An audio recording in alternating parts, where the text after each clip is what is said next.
I'm not going to cut Medicare or Medicaid. Every other Republican's going to cut. Big surprise. He lied. At around 11:30 a.m. today, about 60 people, a lot of them in wheelchairs, turned up at the offices of the top Republican in the Senate, Mitch McConnell's office. They blocked the entrance to the McConnell's office. They were chanting, "No cuts to Medicaid, save our liberty." One of the protesters held a sign over the entrance to McConnell's doorway, "Capping Medicaid equals death for the disabled." A number of these protesters ultimately got out of their wheelchairs and laid down on the floor in Senator McConnell's office and in the hallway right outside. "No cuts to Medicaid, save our liberty." Capitol Police started getting their zip ties ready so they could start the arrests, so they could start handcuffing people and taking them away. You can see here one of the protesters who was lying on the floor in Senator McConnell's office was picked back up and placed back into a wheelchair to be removed off the premises by Capitol Hill police. Other protesters were literally picked up without their wheelchairs and carried out while still chanting. This one young woman who's seen here wearing a breathing tube, she was also arrested by Capitol Hill police. You can see her being directed out of the building by those police.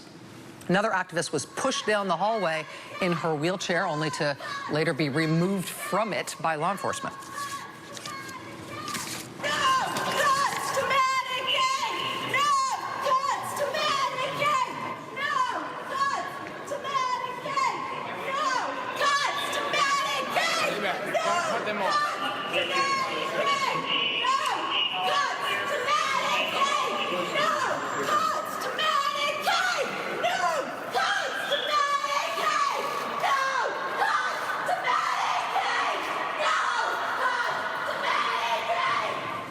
We later got this picture of that same woman. We think this is a disability rights activist named Stephanie Woodward.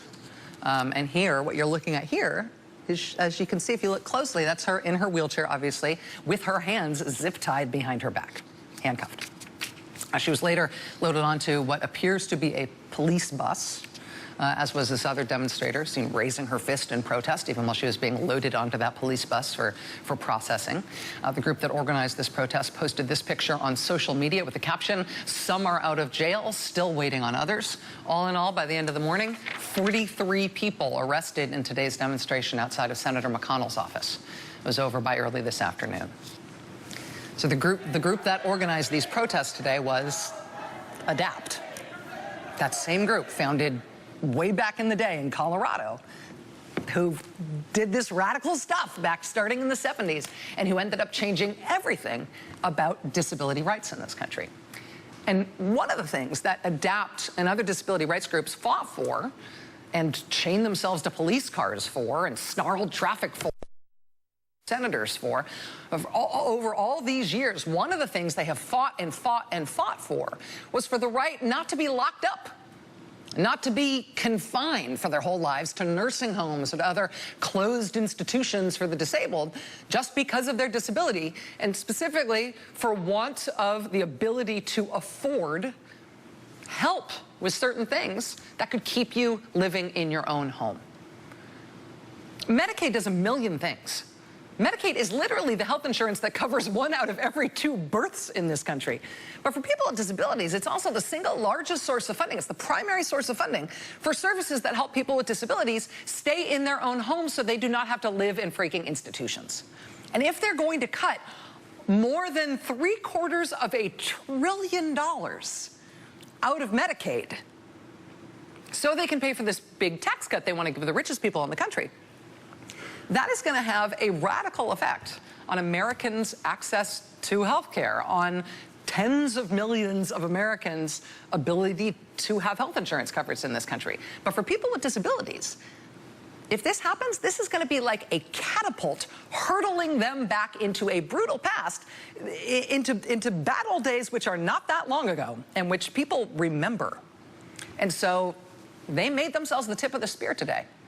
That's why they were saying, save our liberty, right?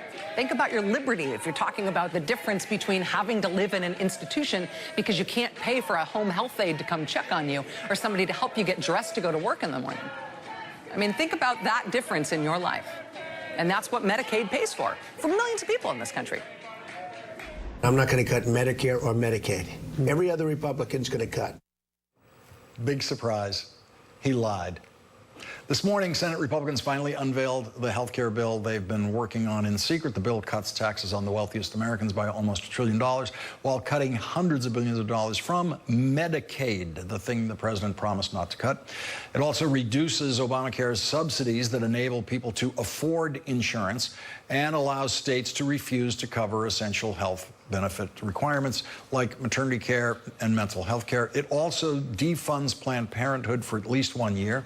After the bill was released, disability rights protesters staged a protest outside Mitch McConnell's office on Capitol Hill to oppose the bill's Medicaid cuts. 43 protesters were arrested, according to the Capitol Police, including some in wheelchairs. You know, healthcare is a very difficult situation. If you look, the Clintons tried to get it, and after years and years, they couldn't do it. Obamacare was murder for them to get, and now it's failed. It's virtually out of business. Obamacare is a disaster, and we're trying to do something in a very short period of time. So I think McConnell is probably, even with all the dissent there seems to be in the Republican caucus right now, I think a lot of that is an act, and I think McConnell is probably very close to having the votes he needs to pass this thing. I think everybody who's watching this show tonight needs to understand that this bill could be law by July 4th.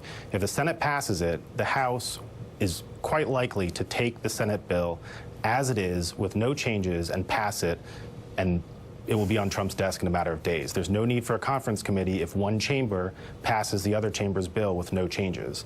So Americans need to understand that this is it. The Senate vote could be the last chance to stop this bill. Yeah, Adam, normally done in the traditional way, if it were to pass the Senate, it would only be at the halfway point because it would then have to go into a conference with the House. All of that can be skipped. They can just take that Senate bill, pass it in identical form, which is ultimately the way the Affordable Care Act in its final passage moved through the House. The House hates to do it, but every once in a while, the Senate just says, look, there's nothing else we can possibly pass. And Adam, in your experience, the House will then usually just take that and run it through. That's right. Yeah. I think they will in this case, and we could be looking at Trump signing this bill before July 4th.